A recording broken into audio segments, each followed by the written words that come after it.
Hello, hello. Sorry about this. I've got, again, my tripod is right here on my small little area of my desk, so you see my little fan. And yeah, let's see if we can set this a little closer. And it looks like I have a fan halo, doesn't it? Van Halo. All right. Today's going to be a real quick kind of heads up on the after funeral events and how to deal with the etiquette of thank you cards and thank you letters and acknowledging people who have brought dinner or helped you in any way, shape, or form. One of the things that I did when my husband died, which has been 26 years, and I still remember getting to the point where I had so much help. Because remember now, if you've listened to me before and heard my story, I had 3 young children. So people were definitely more compassionate when you've got children versus when you're older. It's kind of this weird mentality that people have. So this video is going to have twofold: how to how simple ideas on how to help you understand the etiquette on acknowledging people who have helped you, gave you money, sent cards, sent whatever, stopped by your house and so forth, with thank you notes and everything. And then the other side is going to be also for people who don't know what to do or don't know how to help. And so I almost always will have that twofold effect when I come on the videos. This is for people who are grieving and how to help a grieving person. So this is kind of a do-all for anybody because we're all going to deal with grief in some way, shape, or form.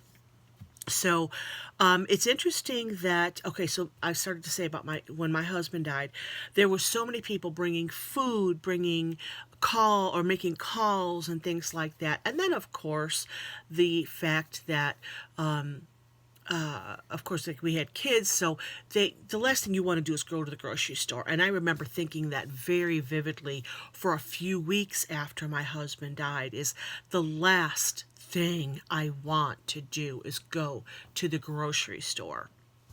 It just, it just was, to me, that simple thing was just like, I just don't even want to deal with looking for sales,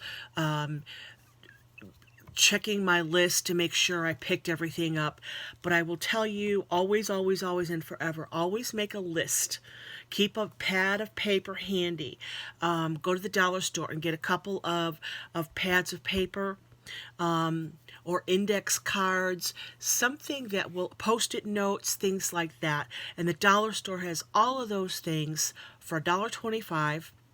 And that will really help you keep track of things, and keep those in a central location, either on your table or your desk, maybe where you write your bills or where your computer is. So that way you always know where that list is. Okay.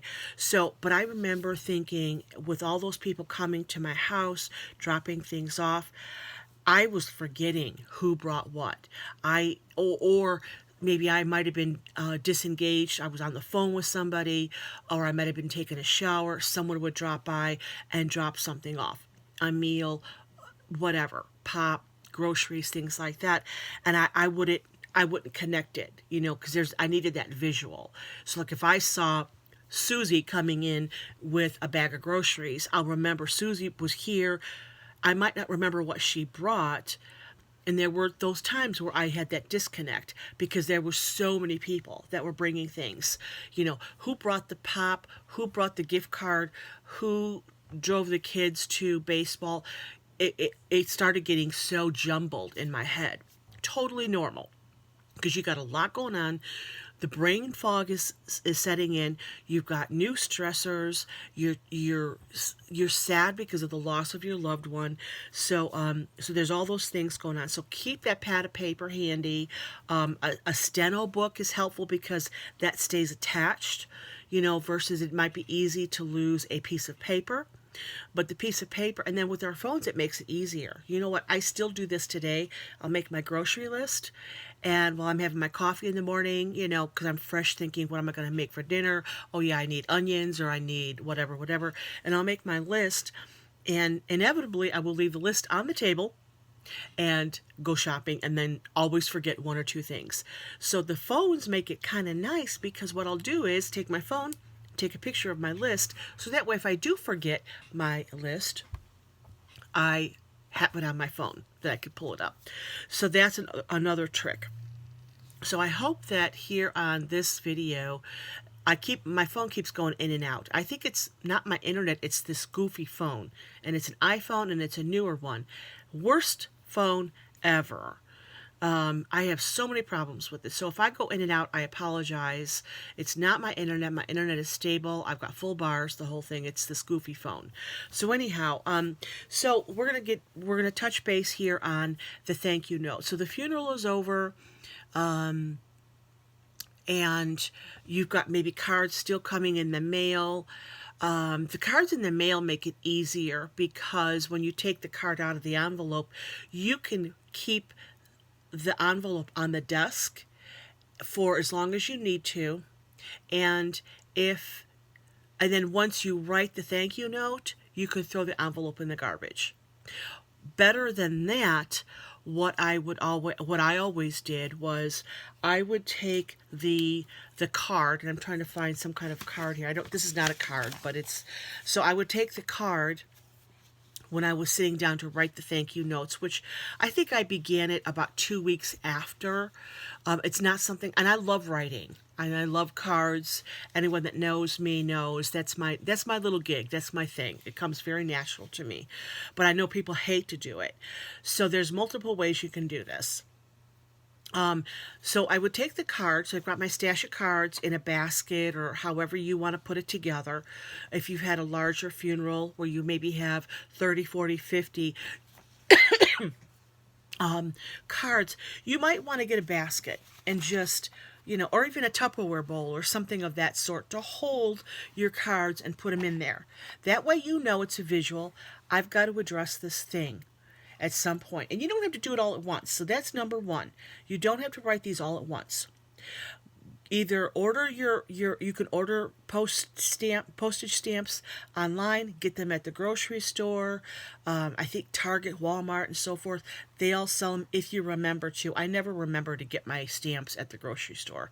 But I know that our local grocery stores, the bigger chains, do sell stamps either at the service desk or at the register.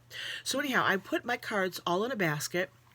And then when I would start to write the thank you notes, on the back of the card, on the flip side where it's blank in the back, I write a check mark. And I would put TY for thank you, meaning I sent them a thank you card. If you forget to do that and you're not sure if you sent somebody one, you could say, I don't know if I sent you a card or not. I can't remember, but I wanted to make sure that I sent you a note saying how much I appreciate your help, blah, blah, blah. And if you do send two, people are going to understand. And if they don't understand, cut them from your list of people to hang around with. It's better to have two people and waste that 50 cents or, $1, because you want to be kind, because people are being kind to you by giving during your time of bereavement. So there's a couple of ways you can do this. And it's funny, I was just reading an article from a funeral home that sends me an email once a month on etiquette and things you can do and prepare for your funerals. And it's funny how it's changed. Etiquette changes, which I don't know how that happens. How does etiquette change? Ixnay, it should never change. Because I think it mentioned that it's okay if what did they say? You don't have to send everybody a thank you card. Okay, well then at least send them a text.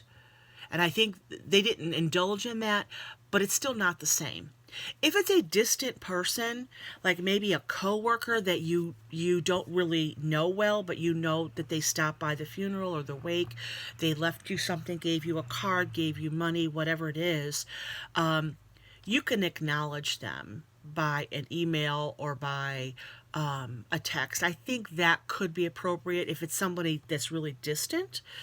And I know that the younger people don't get the etiquette, but you have to be very conscientious. And again, I don't want to put pressure on anybody. This is not for pressure, y'all. It's not for pressure. But again, it's just this courtesy that they took time out of their day to either buy you groceries, stop by the wake, stop by the funeral. That took an hour or two out of their day to support you, to say, I'm here for you. I'm trying to help understand and be as supportive as I can, even if it's just showing up. So the least we can do is send these people that showed up for the funeral, the wake, and so forth, a kindness. I appreciate you too. I thank you for stopping by, etc. So there are simple ways, and I know this is very cultural. Another one of the changes in life, which I have seen over the last 20 years, and it's a pet peeve of mine, but it's better than nothing, where they have pre-made cards you can get from the funeral home usually, or have your own made up. Call Office Depot, Staples, and so forth, and then just have a bunch of, small little thank you cards. Thank you for your support, and however you want to word it, and then you sign it. You need to actually put pen to paper at some point. Labels are easier. I get the whole label thing. I totally get it, because especially if you have a vast, huge array of people to send to, like I did. We probably had well over 500 people at the wake. And and I can't say that I sent and that includes like couples and families. Okay, so if you divide that in half, a couple comes, that's 250. I know I sent a good roll, at least 100 thank you notes out, because I went through a whole roll of stamps. But there are people that will just come in and then they'll leave. They might not even leave you a card, but they'll show up, or maybe they'll just do the little card and put their name on it.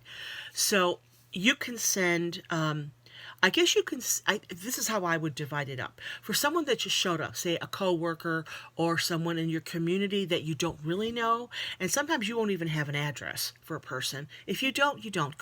I don't think it's necessary. If they don't leave an address, I don't necessarily think you need to Google them up unless you really have something to say. Like, oh, I'm so surprised that you showed up. I appreciate it. Something that really tugs at your heart, that you want to touch base with a person. Then you can Google, their address if you want to. But then it could always be a wrong address. So Google's not always trustworthy. You could get the standard thank you note and send that out.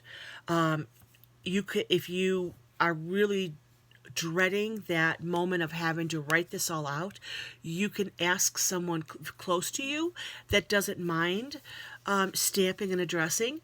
They can address. You can write the note, sign your name, and you can have the other person address the card and put the stamp on and the return label and all of that. That takes time.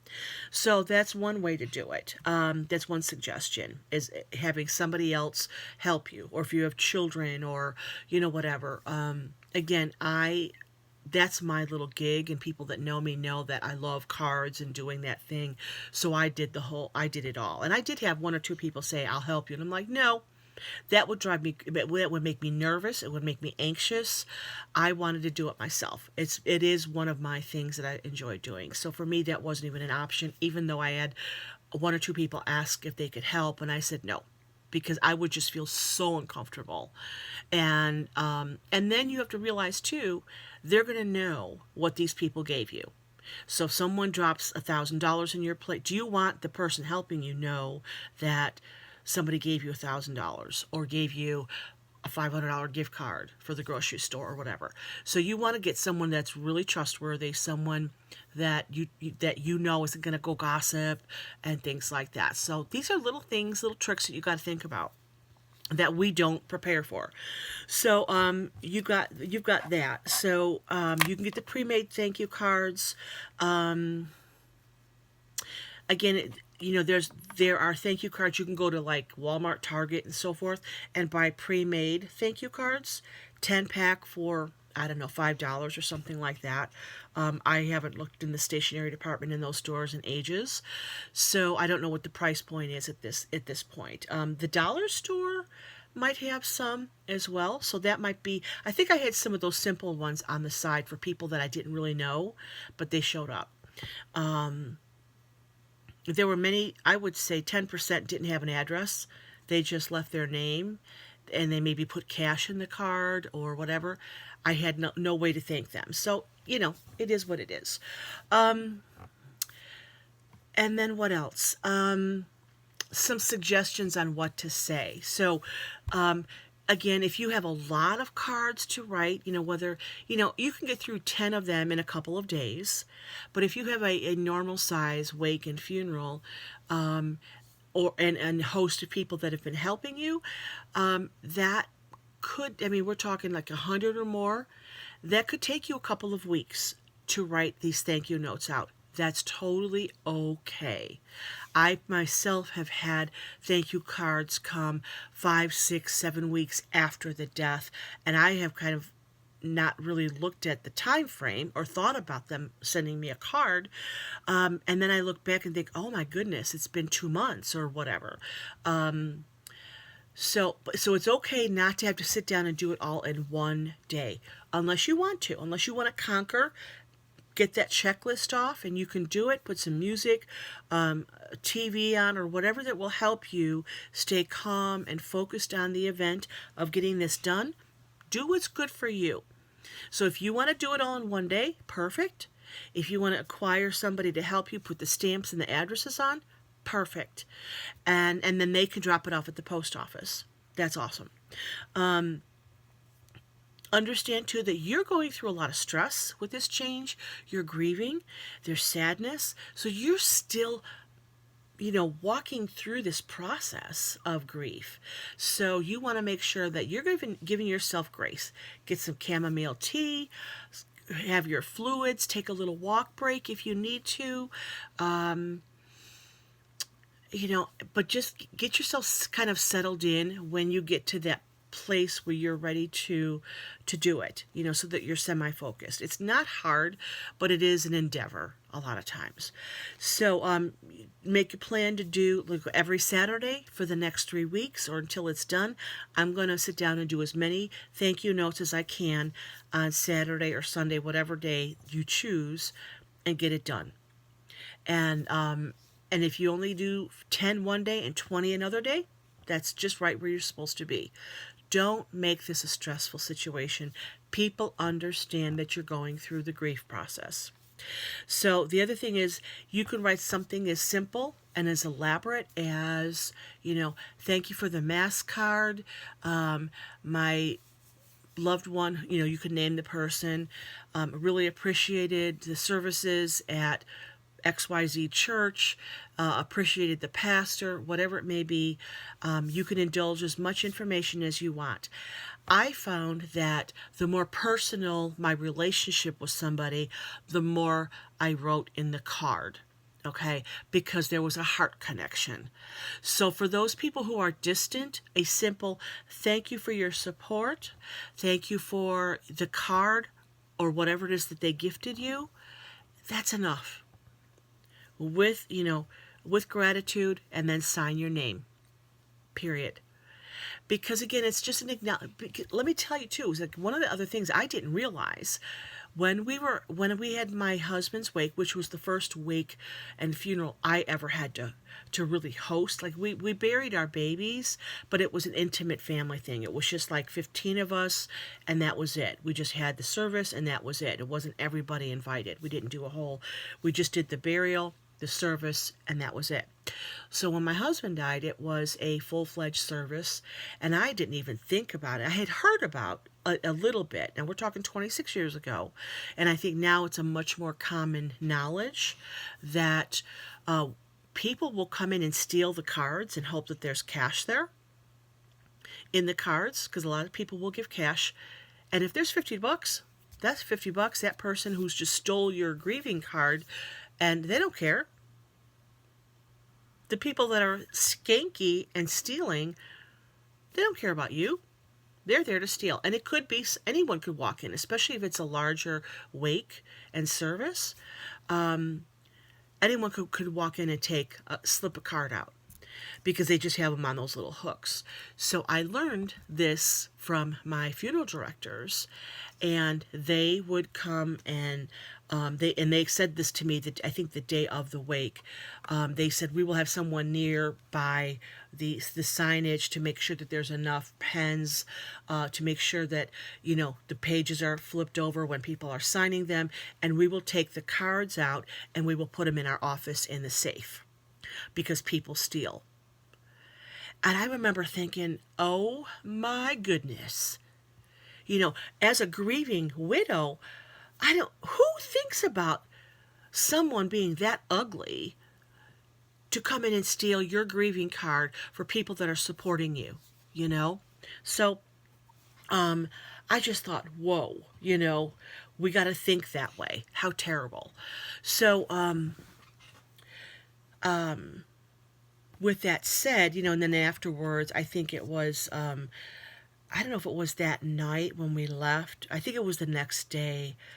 Maybe they brought it all to us. They said, we'll come over at 10 o'clock tomorrow morning when it's all done, and we'll bring all the cards and everything, because, that was the last thing on my mind, is going through cards at the end of an exhausting night. And then the next morning was the funeral and so forth. So again, that going back, my point was going to be, that is something you want to think about, and maybe assign someone. If there are funeral homes or funeral directors that don't think like this, or they're lower staffed, or they don't have enough staff, that they aren't aware or aren't on your behalf. And that's really shameful for the cost of what the funerals are and everything. That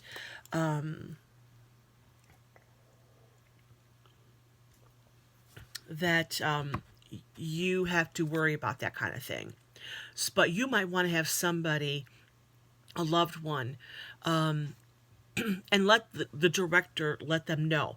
My aunt, her name is so-and-so, or my uncle so-and-so, or my son, or whomever, is going to make sure that the cards are taken care of. And so if you see someone take a host of the cards, I put them in that responsibility. You have the power to do that. And if the funeral directors are naysayers, then you need to go to a different funeral home if you can, or you put your foot down and say, you know what, I know I'm grieving, but you are not my boss.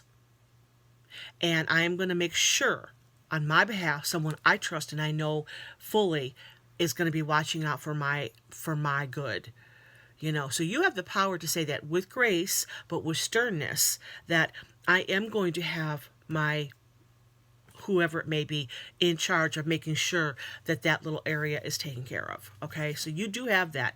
Don't make them think that you're weak and you're pull. Don't let them belittle you. It is okay for you to have someone looking out for you on your behalf. Okay, so again, then to finalize all of this, you can write as much or as little on the card. You can get pre-made thank you for coming to or the funeral, or however they've got different sayings you can pick out for the thank you cards. I ordered my thank you cards through the funeral home just because I knew it would be easier. I think they sent me 250. I paid for it because I did not want to be going to buy stationery, and I knew I didn't have enough stationery at my own house. So it cost a little bit more, probably 15% more than what I would have paid had I had that done myself. but it just was one thing I didn't have to worry about. And when you're in the middle of grieving, and if you can pay that extra like 10-15%, just do it. It's just so much easier, because then you've got the daunting task to have to write all these out. Okay. If you really, really, really are in a state of like you just can't function or whatever, let one of your kids or your sister or brother or someone very, very, very close to you, to your circle, that would know most of the people that come to the funeral, let them write the, on behalf. However, you could do that. Let's just say you have your mother do it, okay, and your mother's name is Betty. She does not have to write her name. And I would say, out of sensitivity and not to insult people, Betty can just sign your name and say, with care or with appreciation, the Smith family. And that's all she has to write. I would say stay away from writing her name, because then it looks like you're out of the loop, or people will start making up stories.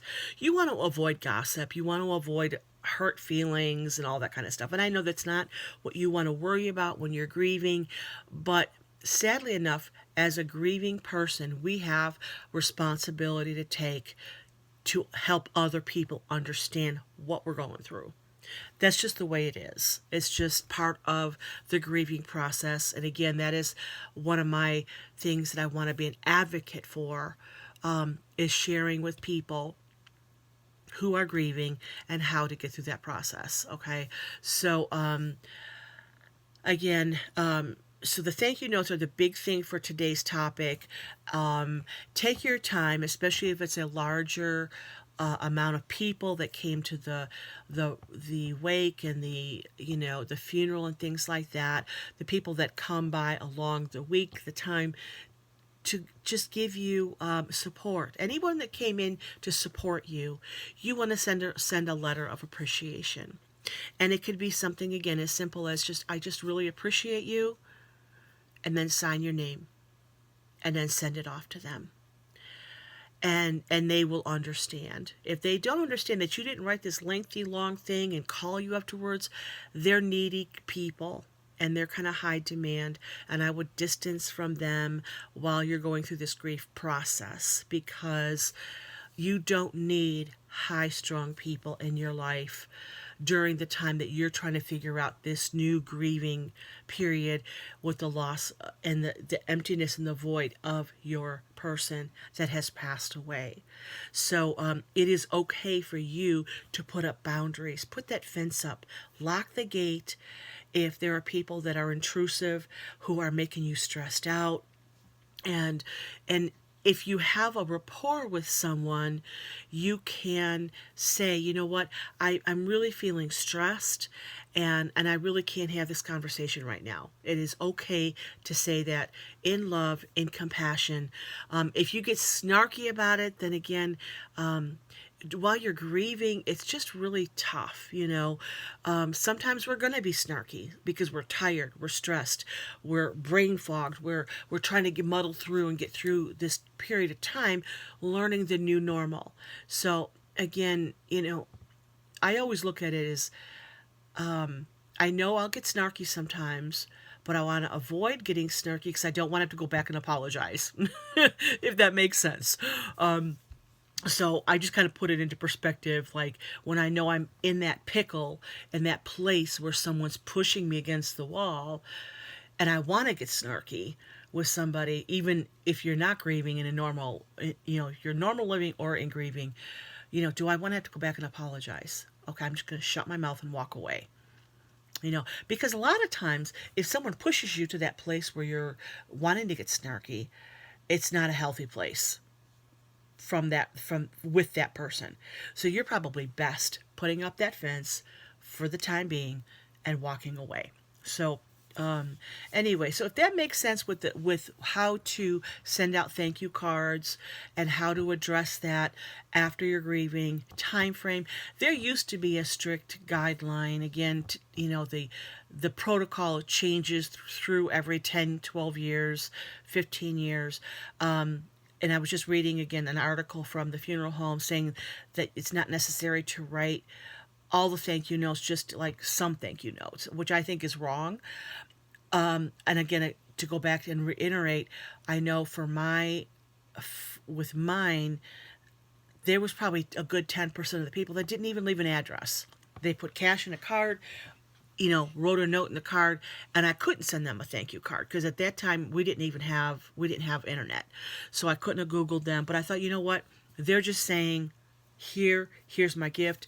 I'm thinking about you, and that's all they wanted. They're totally secure people that don't need to have that follow up. But there's a lot of people that, first of all, that's what I started to say with people that steal the cards at the funeral home. I gotta take a drink of coffee. If you don't send a thank you card, one of my thoughts, and a lot of people will think, did they even get my card? So that's why a thank you card is a good way to follow up and say, it's basically, you send a thank you card to somebody after grief and they send you money, they give you food, whatever it is that they give to you. You're saying, I received it, I've got it, and I'm acknowledging it. That's basically what a thank you card is for. So it's assuring the person that dropped that card into the little box at the funeral home that you did receive it. It wasn't stolen. I have heard horror stories, not to scare anybody, but again, awareness is key, that the funeral directors even have stolen money out of cards. They can keep a glue stick or a stash of envelopes, open the envelope, take the money out, reseal it, and put it back into the pile.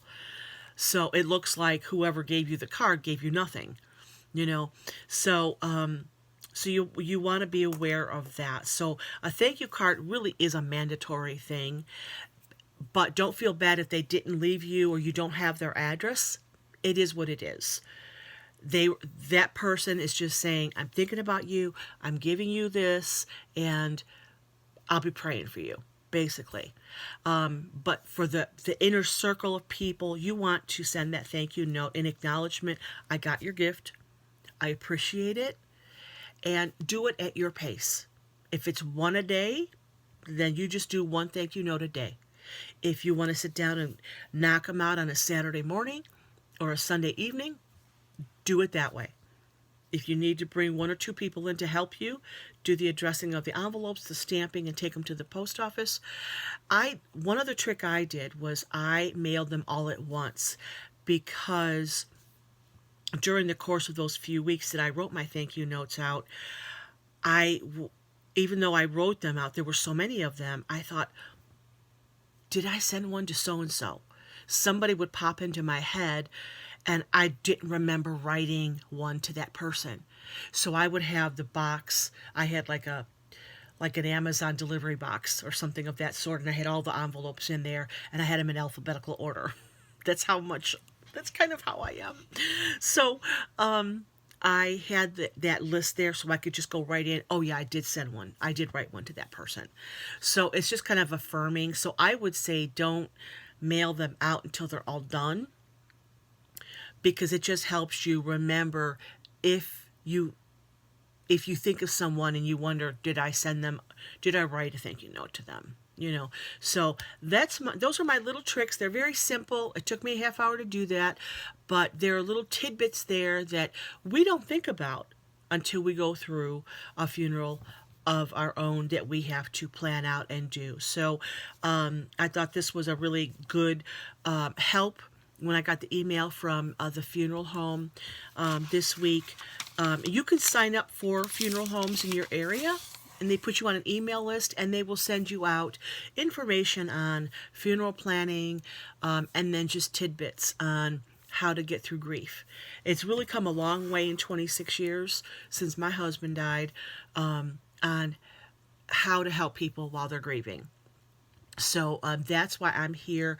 I'm doing these little tidbits. I've got my YouTube station, that's Water at the Well. YouTube station. If you would like to, please go and subscribe. I will be doing art therapy through journaling. And I will be doing these little pop ups with little ideas and helps to get you through the grief and to help people who are grieving. And so I will be planning. I'm going to try for maybe the end of May to do a kind of like a workshop kind of deal on Zoom, and do a lot of a grief group, and it's really helpful even with strangers. If you come together on a Zoom event, or if I get to the point where I have enough followers, I would love to do this at a place, in a meetup place, over coffee, because it's really a great support system, to do this gathering and to help people process and get through the grieving. And it just helps you relate. It helps you understand, oh, what I'm going through is real. What I'm feeling is real. I'm not loopy or off the radar. And we will have those thoughts because we've never been trained. And if this is the first time grieving, it's huge. It's huge. The brain fog, the lack of clarity, the lack of direction, the lack of energy, or like I need to go process and do these things, or all these different things that we go through while we're grieving. They're very real, and we need to talk about them. So I'm here as a life coach, grief guide, giving you tidbits, and then we'll be doing monthly events. I'm hoping starting next month to do this at least once a month, where we'll do a workshop via Zoom, and gather together and just be able to talk with each other. We'll hit some topics and go through that. So for now, this is where we're at. My Water at the Well page, you can set up an appointment if you need it, or if you know someone that's grieving or going through a difficult time. Maybe you know someone that's a widow and they've got children, and now all of a sudden they've got to deal with not only being a widow, but how to be a parent now, a single parent, which we didn't choose to do, as I experienced. So we'll be going through all that. You can set up an appointment via the Water at the Well Facebook page. You can message me through the email donna.foreverhope@gmail.com, and any questions, I would be glad to answer them. You can leave comments here, and please share the YouTube page and the Facebook page, and I will be leaving more information as time goes on. Okay, so that's it for today. Thanks so much for being here, and I hope this was helpful.